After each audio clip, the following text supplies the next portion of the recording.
Welcome to today's episode of CLCI Live, brought to you by the award-winning and ICF accredited school, Certified Life Coach Institute. Sit back, relax, and enjoy today's episode.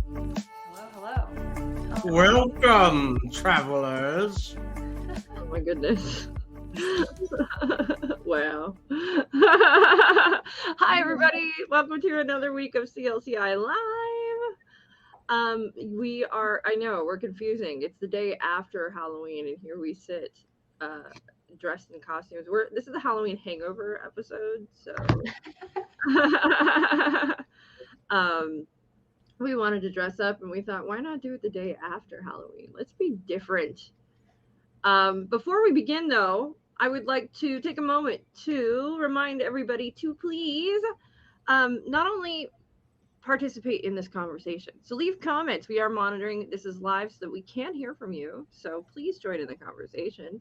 But also on top of that too, if you're on YouTube, click the subscribe button right now. Click it. Click subscribe. I don't know where it is, but click it. Please like, follow, subscribe, all of that good stuff. And most importantly, though, if you're watching this out there, leave comments in the chat. We are monitoring it, and we will do our best to respond to whatever it is you place in there. So that is all for me, guys. I'm going to leave it to you. What are we talking about today? We're talking about a really heavy subject compared to what we're dressed as. We're talking about guilt and shame. The shame that you might have all felt for some uncouth things on Halloween night. Waking up in someone else's costume. Taking some candies you shouldn't have. Oh my God. We all take candy from our children. Mm-hmm. Okay. That's the kind of candy that you were. And drugs. Yeah, we're talking about guilt and shame and how it relates to coaching specifically, and coaching our clients who might feel a little guilty, be a little ashamed of themselves or other people. So yeah, that's where we're starting off. What do you guys feel guilty about? Well, wait. Hold on. Back it up. Wants to dive right in. Beep. Okay, so first and foremost, let's define guilt and let's define shame. And let's really talk about why that definition is important and where we fall in that spectrum as coaches. So let's begin with what is guilt. Let's start there, shall we? Mm-hmm. I think that guilt is that feeling of responsibility, whether it's warranted or not, that you are responsible for something bad happening. You made a bad choice, or you were responsible for something bad happening, and it's that sort of feeling that you carry around, but you can also be guilty of it too. Yeah. Where other people assign guilt to you and say, hey, you did this, therefore there's consequences. Yeah, I like everything Anthony said. I will toss in, I think there's an element of regret that's got to be also kind of taken into when you are talking about guilt. That's got to be taken account of. I like the way Brene Brown, talks. We're not talking vulnerability. She talks about vulnerability, empathy, but she also defined the guilt and shame. She said shame is I'm bad. Guilt is I did something bad. Yeah, agreed. Okay, I did something bad. But I don't want to dive into the shame part yet. I want to save that. So I just want to stick it to guilt, but we'll come back to that. I 100% agree. So guilt, does there so something bad has to have happened for guilt to happen? Something negative, I think, because it's like, I guess you can say like, ooh, I'm guilty of like, if like somebody's like, who brought me flowers? from work today. You could do something like that, but they're like, you're being kind of tongue in cheek. I think it sort of implies that there was something negative associated with guilt. Otherwise, we'd just say you're responsible. You're not that you're guilty. Could it be perceived negativity? Yeah. I think it's perceived. I would agree with you. I mean, because it's all going to be how we see it. So totally, I would agree with that. Well, guilt is also your own like self-perception. Like, I could be guilty, quote unquote, of a crime I committed, but not feel guilt because I feel like, no, it was justified what I did. I'm trying to think of a. I was like, because you're a sociopath. Okay, how about this? There's like there's like some common is like a moral, philosophical like test or something like that, where you have your significant other who has a disease that's fatal in 3 months, and you don't have the money for the medication that will save their life. However, there is a pharmacy just a mile down the road that has that medication. Do you go and steal the medication to save your significant other? First and foremost, can we talk about how I'm pissed that I could live in a world in which a pharmacy would have medication that would save my partner's life and I could not get access to it? Yeah, we can talk about that. That's Probably more accurate than anything. That makes me that's- angry. So then, like, the next step after stealing the medication is that I then, like, become a terrorist.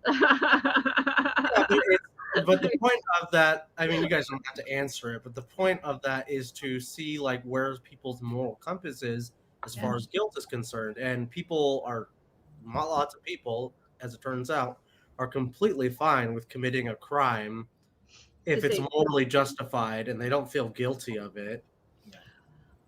Well, I think, let's take that. There's a lot of people that, though, I think start to justify things, but it doesn't make it right. But that's where guilt comes in, right? Does guilt, that feeling of guilt then have to mean that you feel that you are not justified or that you are wrong in what you did? I think to alleviate guilt, you justify.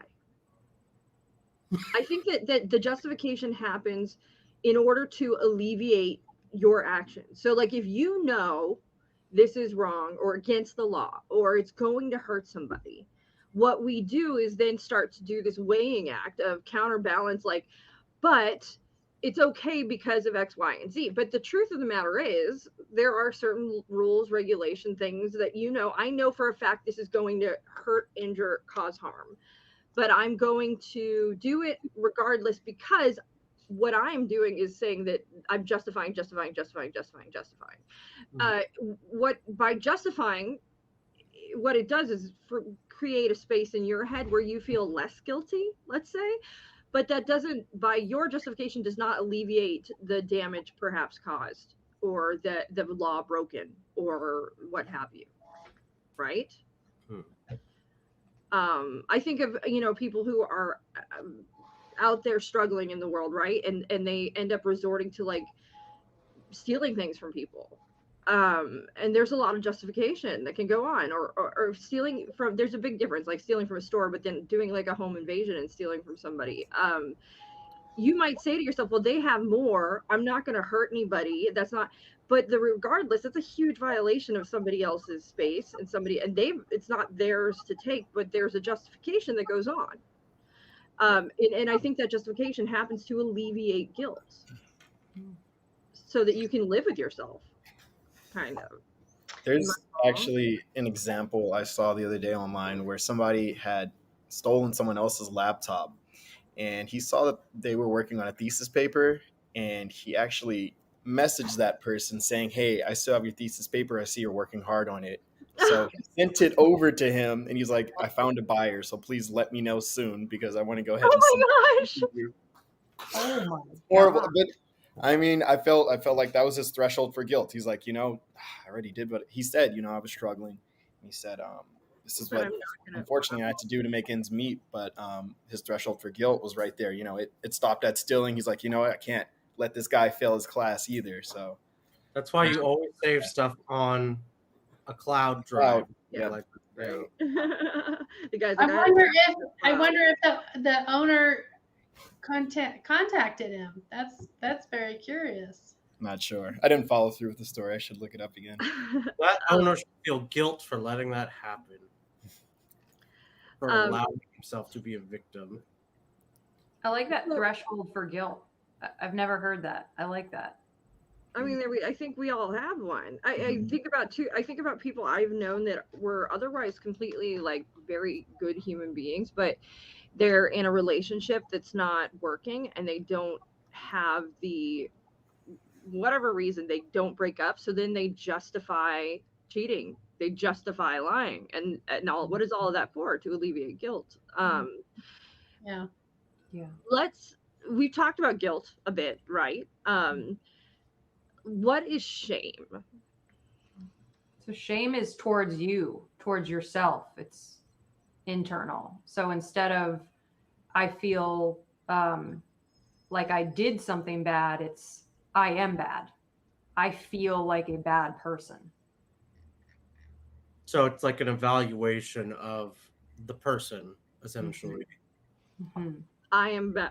You can try to shame other people. You can say Brooke is bad or Jerome is bad. Yeah. And shaming them for it. That's interesting. That's an interesting thing because when we talk about these subjects, one of the things I did want to touch on eventually is that people can use guilt or shame, try to use it against you. But the truth is, unless we believe it, it's not something we can really take on, right? Mm-hmm.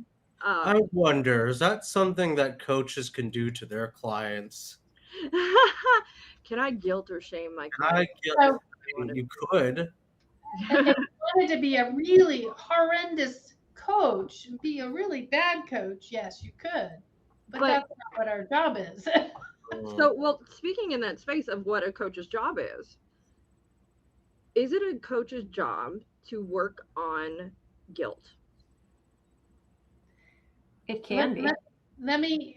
It's a coach's job to work on what your clients want to work with. If they're working on guilt, you want to stay in that here and now. Here and now, how is that affecting you? And maybe whatever the context of that guilt is, if the guilt is something like I accidentally killed my child, that might be like a therapy kind of space. Like go to a trauma therapist to work this out. If the guilt is I'm guilty because I ate an extra meal and or I'm not working on my goals, that's like a coaching kind of guilt. I have guilt because I didn't make any progress this week. There's different kinds of guilt you can work on, but guilt as a whole thing is acceptable without context. You got to have some sort of. So a coach can work with guilt. Yeah. What about shame? Can a coach work on shame? I think so. Yeah. Again, how is that impacting you? What do you want to do differently? How do you want to feel differently? As long as you keep it to the clients in charge of where and how they want to go, not you defining it, not you saying what they ought to and ought not to do, which many coaches who aren't trained think that it's their responsibility to rescue and save their client and tell them those things. That's not our job. Also, if we're talking about shame and it's like the negative evaluation of yourself, I don't know if my client is like going off of like an objective sort of worldview or like a subjective worldview. So there might be situations where I have a client from a certain religious background who feels ashamed because of religious reasons. It's not really my job to try to police that as their coach to say, oh, you shouldn't be ashamed of that because That's me as a coach injecting my worldview in opposition of their like religious or moral or whatever else view. It's maybe more of the job to try to identify what it is you feel ashamed about and what are some actionable things to do in the future and in the present going forward on that. Yes, but you can also ask, is that true? So if the client says, I'm a terrible person because I did this, simply asking them, is that true? Is going to force them to bring to the surface whether they really believe that or whether they're just following the script that they've been taught to believe. So let's just say, let's go off of they really do believe that. They say, because of X or Y or Z philosophical, moral, religious reasons, I am a bad person because I did this bad thing. Mm-hmm. What do you do now that your client has arrived that they're a bad person? Yeah, Yes, I would you ask. are. Get out of my office. What are they there to work on? That's the question. Okay. So just saying, yes, I believe in this story that I've told myself about me being a bad person is not enough information. We have to know what they want to do with it and how they want to proceed. And then I would ask, and how do you show up in the world when you believe you're a bad person? Who are you when you believe you're a bad person? Mm-hmm. Sometimes that can bring to the surface that they're not behaving in a way that is guiding them towards achieving their goals when they are focused on believing that they're a bad person. Mm-hmm. So a couple of red flags are coming up for me as you guys are sharing. So one of those red flags I could see for a new coach, right? A client's feeling guilty about something or shame about something. What is the inclination, do you think, of, I would say most people? Inclination of the coach or the client? The coach. If you have a client in there saying, I have guilt about this. I feel ashamed because I am this. Inclined to. I'm ashamed because I have red hair. It means I'm a ginger child and I'm, spawn of Satan. I have no soul. That's not true. I'm ashamed of my red hair. You shouldn't feel bad about that. What I could see, though, a lot of our inclination immediately would be, no, don't, what? To reassure. Or saying you should love your red hair. You should celebrate it. You should do X, Y, and Z. The coach should tell you what to do about that. All of those things are things coaches should not do, right? Yeah. Every one of them.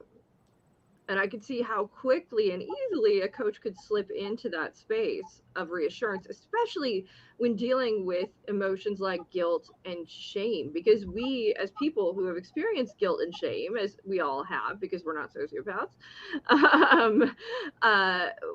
we don't want others to feel that unless, we're vindictive at the moment.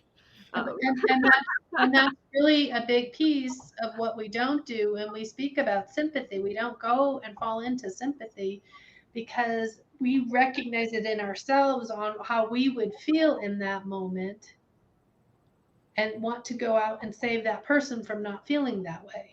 Mm-hmm. Yeah, it's really interesting. It's something that, yes, I agree. I think we're inclined to kind of just get rid of that guilt or shame that they're feeling, move towards a space where we can do that. But I think it's important to lean into it and kind of listen to how your client's reacting, because that could be the catalyst for a transformation that they're looking for to move on to the next step. That is an amazing point, Jerome, because one of the things I was going to ask is we most people associate guilt or shame is this negative, very negative thing, right? We want to get rid of it. So like out there in the world, we want everybody to be happy in themselves and not to be experiencing this emotion. But there are spaces, like in a coaching space, when we can utilize that, and that guilt, that shame, that shadow, those things that we, everybody else is pushing away, can sometimes be these very quintessential, crucial, pivotal points in a coaching session, and huge opportunities for us to start to coach the person, and stop coaching the problem. Really, really awesome point, Jerome. One question, though, when we're speaking in red flag space again, I would really like to define, especially for new coaches, for anybody who's watching this, and our coaching is something new to them altogether, that we said very quickly, you can coach shame and guilt, and we put some stamps on that. If this, if that, but let's really sort of talk through a little bit those moments of when we should start to consider referring, we're starting, what is that line? What is that? How do I know when this is an okay space for me to be in, and when do I know, oh my God, red flag, I can't, this is too much guilt or shame, or something is going on that is outside the bounds of coaching? Probably guilt or shame that's associated with a negative fallout from psychological conditions. So, for example, I've got guilt that I have depression and I'm not showing up to work because I'm laying in bed and not wanting to, do anything productive with my day. And then I feel shame because of that, because I'm not a productive person and X, Y, and Z. And I'm talking about my depression. Any sort of DSM-5 thing should be like your big red flag, where you as a coach say, I'm not trying to work on that. What other things you guys have in mind? When guilt or shame is taking up the majority of the conversation, as to the point where your client continues to go back and speak about that guilt or shame, and that's what they continually speak about throughout that session, and that is all that they're speaking about. Yeah, that should never be really be the topic of like the coaching contract at the beginning of the session, where you sit down and say, okay, what would you like to work on for today's session? And the client's like, I want to talk about how bad I feel for an hour, and just sort of revel in that. That's probably your other red flag, where that's not really a space for coaching. That's just dumping. Could, though. Like, if we're talking about it, okay, yes, we're not being productive, we're not moving forward, we're not making actionable goals. I will say maybe over the course of a few sessions, because sometimes, it is probably something a client may be looking for, is to just dump for a session. Maybe they just had a really bad day. Maybe that guilt or shameful thing happened yesterday or this morning. So it kind of needs to be framed in the context, though, of like, what do you want to achieve at the end of the session? There's something that has to be done as the coach at the end of the session. I don't know what kind of coaching session that would be like if I just listened to somebody, talk for an hour without like a clear goal, which is like, what the ICF is looking for in their performance evaluations. They want to see that sort of bookending of, we have a goal we're working on, and by the end of the session, did we achieve that goal for the session? If the goal for the session is the client just says, I want you to listen to me and we can talk about how I feel and my guilt for an hour, that's not really achieving a whole lot. That's not a smart goal. It is an interesting space, as you share, because it does feel like there's some ambiguity here, which I really feel like there shouldn't be. As you were sharing, I was thinking the clear, really way to, as you mentioned, is that defining, we're working, if this is present, we're working forward. This looks like forward in my camera. I should reverse my camera. This is, we're working forward and we're not working back. And that is really the clear thing. It can come up with how it is affecting us. I hear it too, by the way. It can come up with how it is affecting us in the session, the present of what we're working on, but it needs to not be the goal cannot be past. We can't be coaching that ghost, right? We can't be coaching Yeah, the past. so maybe like an example would be like a client who's trying to work with a coach on what they should have done instead in that situation that has no really clear looking forward. It's not like as if that situation is going to occur again. I've actually had a client with that. We talked about this, and I'm going to try to be vague as possible, so I'm not giving away too much information. But essentially, a client led an opportunity, passed them by. They messed up by their own evaluation somewhere down the line, and an opportunity fell through. And there was sort of the talk about that with the bits of guilt and shame mixed in. And there was a little bit of what should I have done instead in that situation? And me as a coach, I had to identify and talk to the client, is this something that is likely to happen again in the future? Or are we talking about a one and done situation? Because if we're talking about a one and done situation and you're just going over with me on what should I have done, we're staying in the past way too much. And we're talking too much about that guilt and shame, and we can't change the past. You might come to the right answer on the perfect thing you should have done. That's not going to matter ever if it's never going to happen in the future. It might serve to make you feel better or worse. But that's not really coaching, though. Whereas in the course of our conversation, we found out, okay, like a similar situation may present itself in the future. What can you learn from that experience to apply going forward? And that's maybe where that looking back kind of helps with identifying a future occurrence and maybe getting a more desirable result. As you were sharing, you mentioned something about feeling and how wanting to feel something, right? How I feel about something isn't something that we can really be coached, isn't necessarily a coachable space, right? Is that 100% true though? Can I come in and say, I want to, leave my spouse and I want to feel not guilty about it? I mean, that you certainly could come in and making that request. Sure. I don't know what that would look like, but yeah. What would the next question be as a coach for that? What does that look like? I would ask, what do you need to think to feel good about leaving your husband? Maybe even imagine, I mean, they're not going to come in on a first session saying that, because they're going to tiptoe through the tulips with you for a little bit so they get to know you and find that trust. So that kind of exchange, typically, I would say a session or two down the road.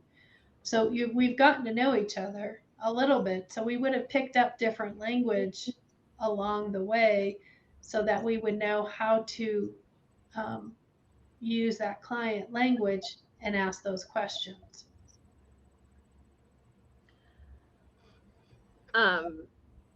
So we can, as long as we bring it to an actionable space, right? Mm-hmm.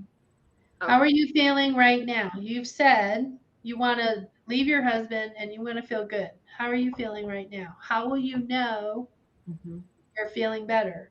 What is it going to take on that in-between space of you leaving your husband and you getting to that experience? Which is the bringing it into that actionable real life kind of beyond just feeling space. Mm-hmm. Let's talk some more about guilt and shame. How else can coaches use guilt and shame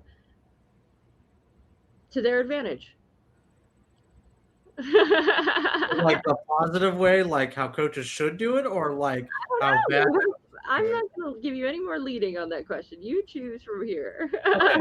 So this is what I see when coaches also act as accountability partners, which I don't do, and I don't know a lot of certified coaches from here that do. But I don't want to know. Being an accountability partner means you also have the responsibility of kind of enforcing what the person should do. And sometimes, you can have a carrot on a stick, but other times you can use the stick to beat them with shame and guilt. So there's times where like coaches will use like guilt, like, oh, like you said you were going to do this, but you didn't. Like, why didn't you do that? Or I don't know. I You're haven't, working it. You are really working it. but coaches, bad coaches could definitely use that to try to push their clients, as a motivator to do the goals. You brought up a good point that kind of deviates a little bit, and I want to circle back because I think that there are ways that it can be used. But one of the things you said was that, as a coach, we could use it to sort of, or that is being accountability coach, push them along, right? Mm-hmm. What if, I guess the question it just floated away from me, so yay for me, and I have guilt about it. No, but okay, so your client comes in, they say to you, I didn't get things done. Mm-hmm. What about a coach that is feeling guilty? And I think we kind of just touched on this, that their clients aren't doing as well as they think, or feeling guilty themselves over something in the coaching space. Do you want to share more about that? So then I would ask the coach, why do you feel guilty? Well, we're not coaching the coach, so. Well, if I could coach the coach, I would. I think sometimes coaches take on the responsibility, whether it's intentional or unintentional, of their client doing the work. I think sometimes it just happens.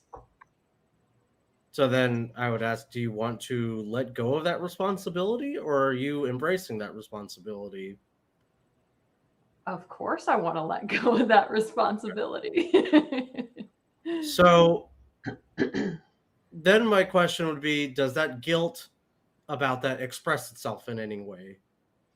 Or is this something that's a bit more internal? There is a bit of a difference whether if it's expressed in like the coaching session or to your client versus something that you just kind of internally, wrestle with. Right.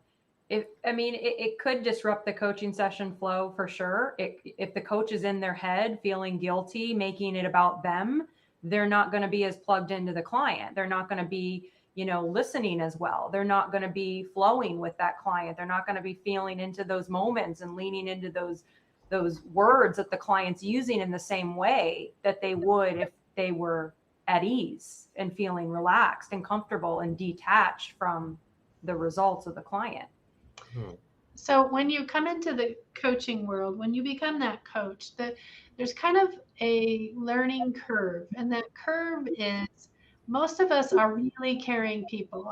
Would you agree with that? Every one of us here is a really caring, empathetic kind of human. And when we have come in, we're confused what our job and work is. We think we are supposed to go out there and rescue and tell those clients and work hard, right? Really, our job is not hard. It's not supposed to be, because it's not our work. It's the client's work. So when you take a step back from yourself and your self-evaluation on whether or not your client is successful, that's not on you, that's on them. The things that you can challenge yourself as the coach are, how can I challenge my client more? What kinds of things? And you would ask, how can I challenge you more? How can I help you stay accountable to the things that you said you want? You can ask those things and get the answers, but you jumping through hoops and losing sleep over whether or not your client follows through is not your job, not on you. That's then your job to go take care of yourself, find yourself a coach or a therapist or someone that you trust. I think the issue might be caused too by some coaches believing that I, the coach, cause progress to happen through my coaching. So like they believe it's like a one-to-one thing where I deliver the coaching, you get from the coaching transformation, and then you're happy. And if that doesn't happen, then you fail to administer coaching in the right way. If you're going to feel guilty about anything as a coach, in that feel guilty about taking credit for your client's work. Feel guilty about that. Feel guilty about letting your ego get into what they're doing and taking some of that credit, because that's what you're doing when you do that. And toil over that. Man, I'm selfish. Move on to, not even if you didn't come to us and you've gone to another credentialed program and you've learned and been trained on how to approach your clients as a coach, and you did not approach your clients using that skill set that we teach, that any accredited school would teach, then that's on you. If you took it on your own to do some deviation on what it means to be a credentialed, accredited coach. If you're playing in our field and activating those skill sets and still feeling guilty, say it again, Brooke. Feel guilty about taking credit for your client's work, period. Absolutely. Feel guilty about being a little egotistical right there. Boom. That's where you go. It's all easily said, but at the end of the day, my client has not achieved their thing and I still feel bad. How do I stop feeling the way I do, even though I know it's wrong? I'm not telling the coach to stop feeling that way right now. What I would do, though, is probably, if they're still not achieving, probably I would encourage the coach to readdress with that client what the goal is. Figure out what the emotional relevance of that is, and find out if really what you're working on is what your client is really wanting. Yeah, perfect. Because a lot of the times they're going to show, like, okay, couples, we can understand that perspective.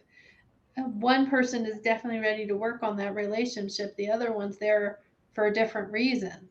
And sometimes it takes a few sessions.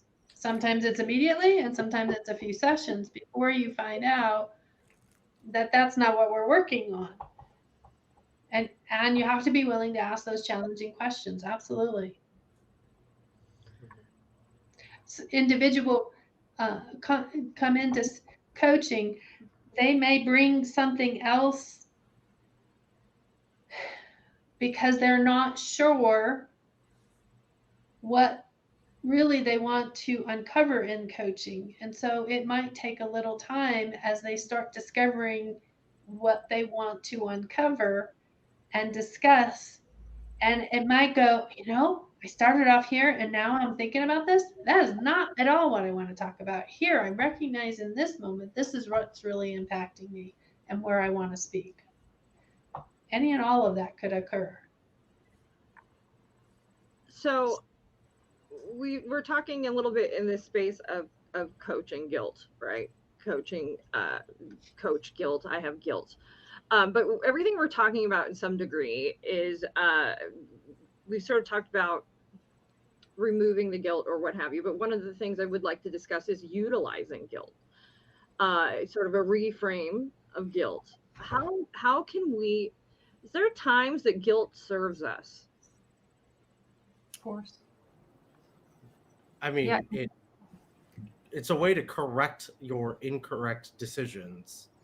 When we feel guilt, we recognize that we did something incorrectly or wrong or bad, or we hurt someone or something, and we take responsibility for that, and then hopefully try to rectify. We try to rectify that. Or remedy, whichever you choose. That's what he was doing. He was combining both of them. Remedy and rectify that action. So we might offer an apology, or give recompense to someone or change our behavior to make sure it doesn't happen again in the future. I mean, I could think of like moments, we can take this to an extreme really quick. They used to do a lot of public like hangings, public executions, public punishment. You know what I mean? Which they still do to some degree. We watch trials, and things like that. And I can the chance to avoid having to feel guilty in like a space where there is an audience, there are people, or there's anything going on is a huge motivator. Like as simple as like I think that me saying yes to engagements, to things, to Jen, you said you don't say yes to a lot of things unless you really mean it. I think a great deal of that is for me, my motivation is avoidance of guilt. I don't want to have to feel guilty later for not following through, for canceling, for any number of things. So that is a huge motivator for me to either make smart choices, thought through choices, and also to make choices that are long term for me, in which I am thinking about outcomes and other people and considering a lot of things. That's a huge motivator for me. Huge motivator. Is there such a thing as secondhand guilt? I know secondhand embarrassment's a thing, but I'm just curious, especially because maybe like guilt by association, where like it's not that you did something bad, it's that you could have done something to prevent this, yet you didn't. So like if I saw Brooke push a guy into the street and he fell down and hit his head, I might feel guilty because I didn't stop Brooke from doing that. That might be like secondhand guilt, even though like I'm not really like, legally obligated to stop Brooke from doing something irresponsible or bad, or like I'm not ever obligated to stop anybody from doing something bad. That's weird. That's like a lie of omission, right? There's this concept of lies of omission where like you deliberately don't say something. Well, if I didn't tell somebody, I'm not hurting anybody. I just didn't share that bit of information. But those can be as damaging as used to manipulate. Honestly, I'm going to tell everybody everything, but leave this bit out. And that can be very damaging. It can be, but we certainly used as a tool to avoid guilt. And I can imagine behaving in such a way, or knowing that somebody else. I've had a situation where I knew somebody was cheating, and I was approached by that person's significant other. And I'm in this situation now where I'm not doing anything wrong. And I'm like, if I say, what do I do? Right? Like, sort of in this, because on the one, damned if you don't, and you have guilt, even though I should have no guilt in any of this. You didn't ask for that. Yeah. Because I was in this weird situation where I was not friends with that person. I didn't even speak to that other person. I knew them only by name, and then suddenly they're boom in front of me. Oh, is it my obligation to track down this person and tell them about the actions of somebody else? I don't know. Oh my God. I know at the end they stayed together, and somehow I got blackballed. So both of them were horrible people to begin with.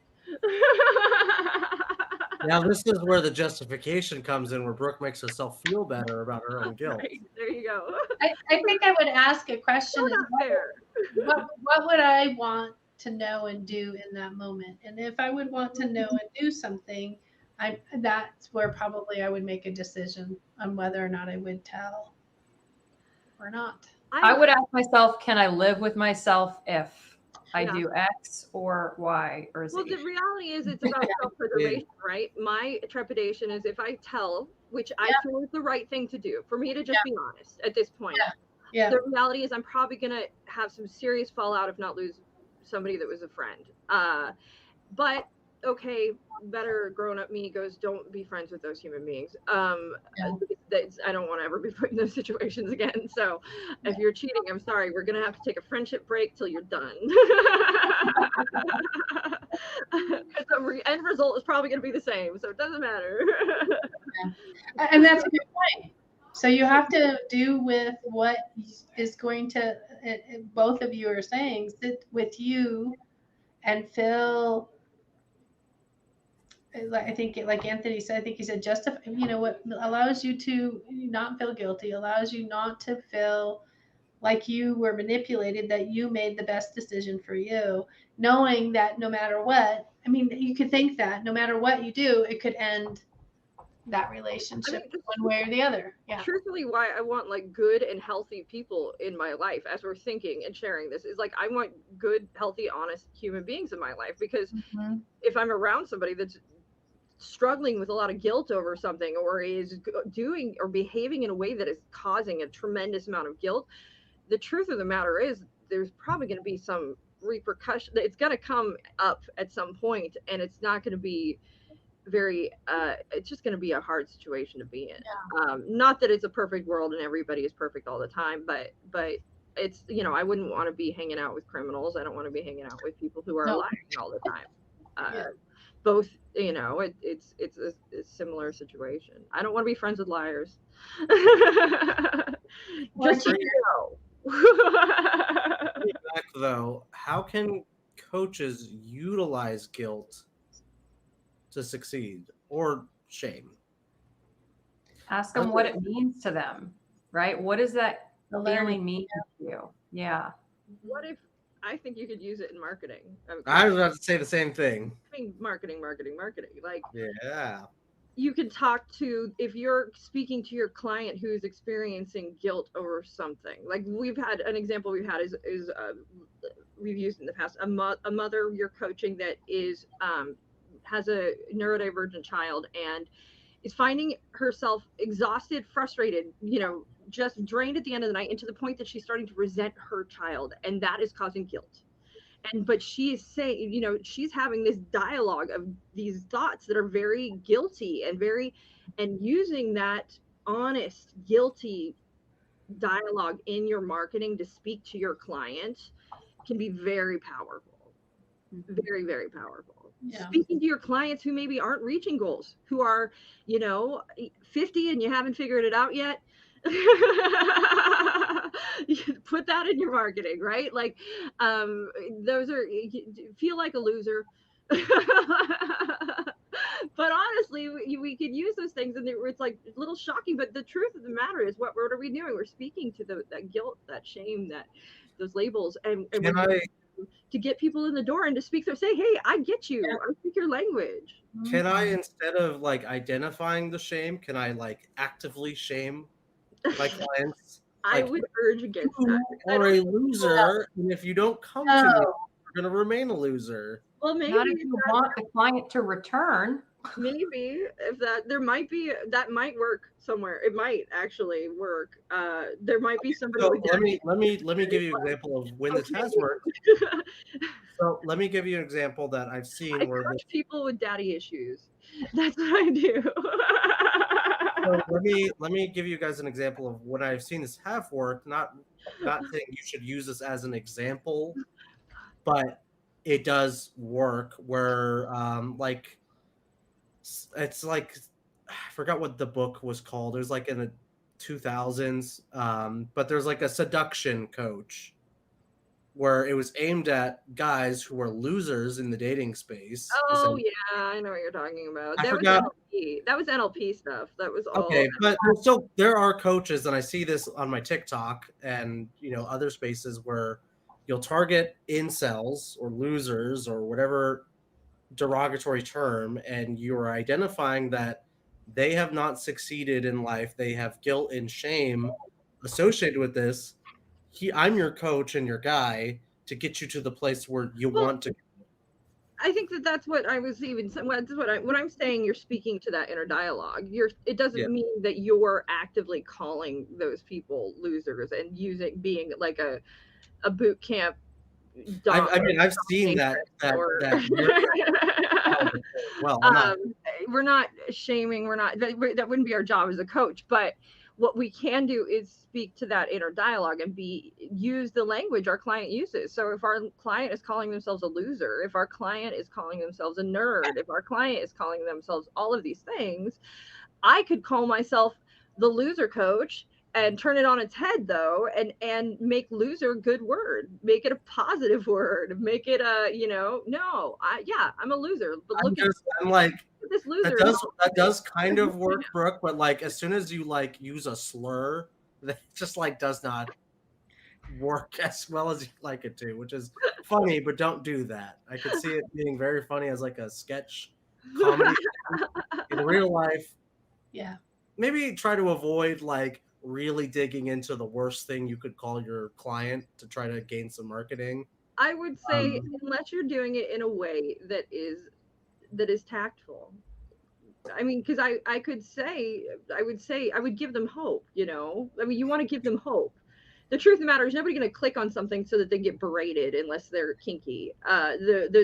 What they're going to do is they're going to click on something that gives them hope, that says, ready to stop feeling.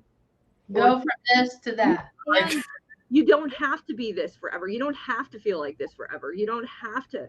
You can, X, Y, and Z. And it's about speaking their language, but giving them hope in the process and showing what. I coach bad boys who are ready to start feeling naughty.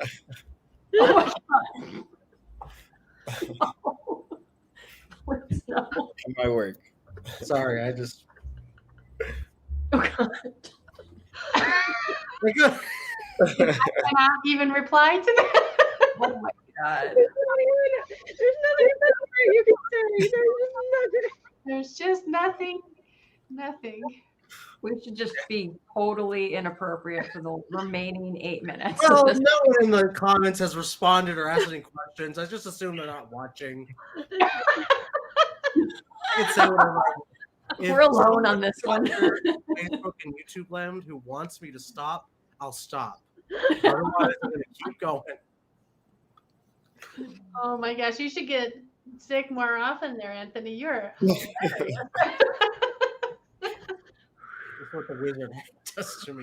It's And he's got because the rasp in his voice. It really works. Yep. his mustache. His two mustaches, chin mustache. And Fake, fake mustache. this is just deteriorated. Yeah.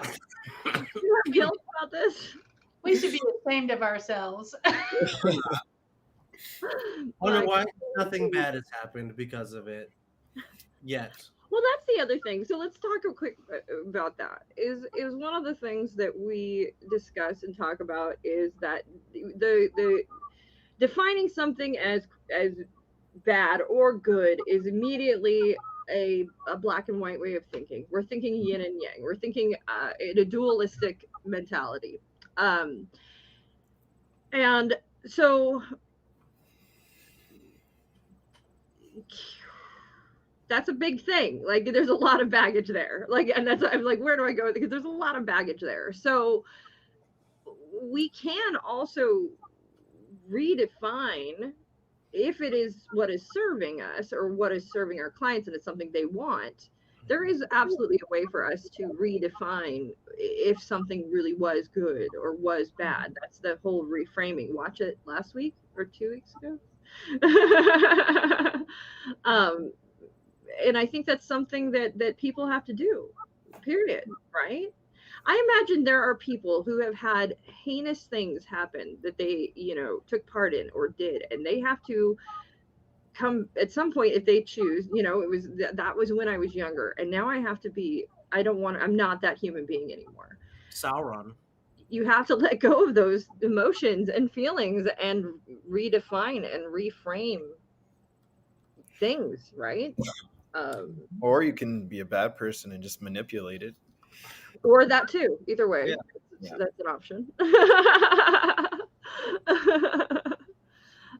But that's kind of something very cool about the fact that we all have our own perspective and we live life through our own perspective, is that we are also then fully capable of adjusting, shifting, changing that perspective to either utilize guilt or not utilize guilt how we choose, right? So what's something that everyone used to feel guilty about but doesn't anymore because they either manipulated it or reframed it? I can't say. And that's true. I don't want to give any detail in this moment, but I was able to say, how I had gotten some information. I shared the information, and it was like, well, why was I told the information if I wasn't supposed to share the information? So the justification for me, because it wasn't a bad thing that information I was shared, it was just information. So for me, I framed it, and I didn't reframe it because I framed it from that get-go, is that, this is given to me. What am I supposed to? It's not about me. It's not mine. It belongs to this other person. So I'm gonna share it with this other person, and I did. I have one, but it's a little serious. But I think anybody that's been through manipulation or has experienced even an attack or a traumatic event, maybe, that you have to, if you're facing it, right? If you're facing the trauma, if you're facing being manipulated, you can have a lot of guilt around something that was done to you.